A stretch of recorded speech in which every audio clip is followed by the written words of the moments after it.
Hello mga mi, tutorial tayo ng cotton flower na gawa sa fuzzy wire. Perfectong pang fillers sa bouquet mga mi. Ginamit kong fuzzy wire ay rice white and brown. Kumuha ko ng isang ballpen mga mi tapos niroll ko yung fuzzy wire. Dalawang ganito yung gagawin.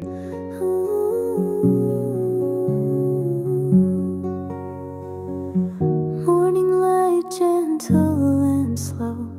Time to let my flowers grow. One by one I place with care.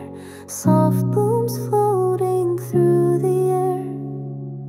Colors calm like skies at rest. Blush and cream, the shades I love best.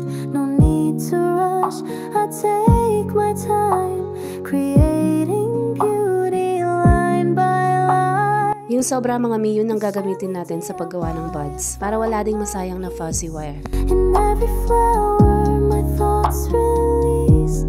A quiet joy, a breath, a smile, a little love in every style. A beautiful bouquet, soft and free, made with heart and harmony. For the petals shape the stem, let the flowers bloom again. No noise, just calm, no need to try. It flows with ease, with Shelly DIY. With Shelly DIY I find my peace.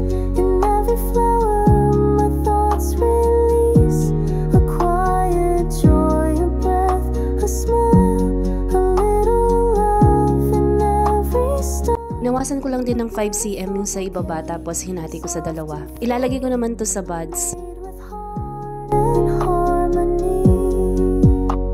It's more than craft, it's gentle art, a way to soothe my beating heart.